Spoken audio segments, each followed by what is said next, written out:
Hi, this is Amy M. Burns from amymburns.com and author of the publication Using Technology with Elementary Music Approaches. This publication gives you ideas, lessons, manipulatives, materials, and so on to enhance methodologies with technology if you're into that. So there's a whole chapter with lessons for first steps to enhance it with technology, Kodai, or Schulwerk, and project-based learning. This is all available on Amazon or through Oxford University Press today, so please check it out. And the overviews are written by some of the best in music education. So I encourage you to check that out today. Here in the States, we love March Madness. Now, I actually have never done it, and this year I'm going to jump into it. But for years, I've watched so many music educators love this tradition of bringing March Madness into their music class. So what is March Madness? March Madness usually occurs between mid-March through the beginning of April, when the NCAA men's and women's college basketball tournaments are held. So you can see I decided to make this outline in Canva, but I'm going to do it a little bit differently so that it can span across grade levels. I love the way I've watched other teachers do it, so I just kind of adapted it to have a more creative focus on it using Chrome Music Lab SongMaker. So this is what we're doing. In this, I would share this out, and I'll show you how to do that in a moment. Here's the instructions. You don't have to save and send your link. They really can just be creative and not have to send it to you, but your older kids will be able to do that, and then you'll get to be able to see kind of the things they did.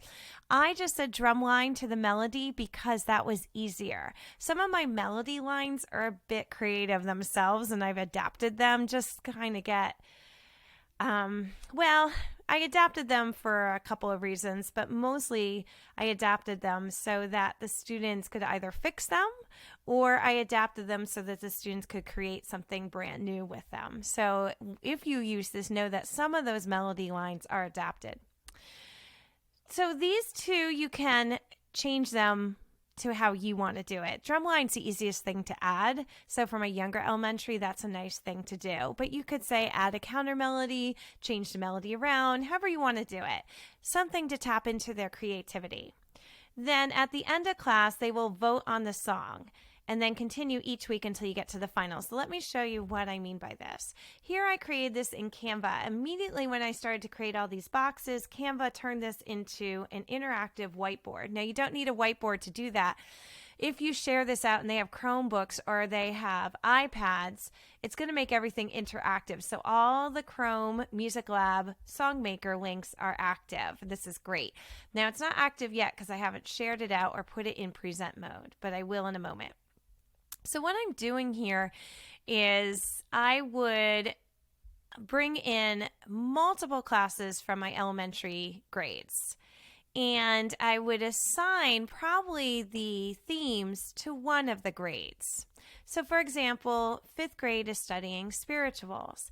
So we have both sides here. So I could assign one 5th grade, split them into, or actually just one 5th grade class could listen to these two and work on them during the class period. Now I have a class of 40 minutes. So I would say for the first 20, work on this, and the other 20, work on this. At the end, tell me which one you vote for. Now it doesn't have to be a vote for their new adapted melody. It's them working on it that will really get that melody to sink in, and then they will choose.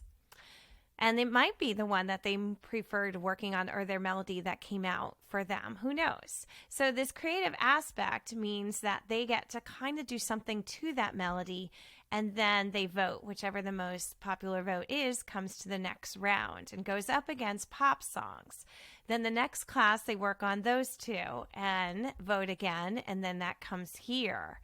And that's going to go against one of these from Disney and Simple Songs. And then that's going to end up here against this side. So mostly when you see March Madness, what I've seen is that teachers will make the rounds here, and usually they'll choose the songs or ask the teachers and faculty members on staff to give them their favorite songs, or the students will give their favorite songs, and they create it like this, and it comes down to the finals. It's awesome. When I watch teachers do this, I think they're so amazing. I was just going to do this with Chrome Music Lab and a little bit more of the Songmaker creative edge. So if I'm going to share this out, I'm going to go to share, I'm going to go to view only link, and I'm going to copy that. Now I'm going to go into the incognito so you can see how this works. Let's go into an incognito window. We're going to paste it. And now we are in. Aha. Now this is only view only, but that's all we need because they'll tell me at the end of class which one they voted for. So let's say spirituals and follow the drinking gourd. Remember, because Canva saw that this to be so big, it made it into an interactive whiteboard. So it makes it easy.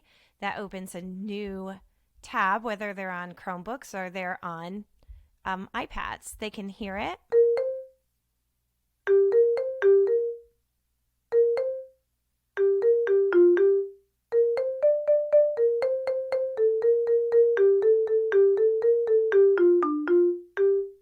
And they can add a drum line to that, or they can add a counter melody. It depends on what you choose for them to do. Let's bring it back. So if the drum line might sound a little off in this because of the way I kind of wrote this to make it sound right, but the meter's a little off. They could just add, a line down here.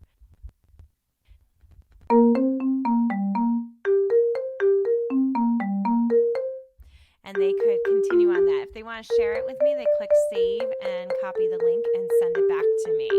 They might come out of this and say, oh, I loved my Follow the Drinking Gourd. I vote for that.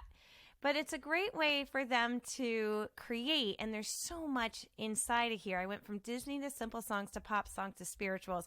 There's 4 in each category, 2 on each side. So it kind of gives you some fun March Madness with a creative focus to it. It might not be your cup of tea, and if it's not, just move on and do you do you, is what we always say, right? But if it's something you want to try it out and see how it goes. This screen might be a little tough. Remember, you can always zoom in and zoom out. If you're using this Canva document, it's really nice because it allows you to zoom in and zoom out like that, just using your trackpad or a touch screen. So there's no tricks to that. That's just how you would normally zoom in on a device. So definitely check it out if that's something you're interested in. You can find the link in the description below, or you can find this whole summary, if you rather read it, over on my blog, because I'm going to have the YouTube summarized Chrome extension write up the summary for me, so I don't have to. Anyways, I hope you have a great March Madness coming into March and that your February is ending well.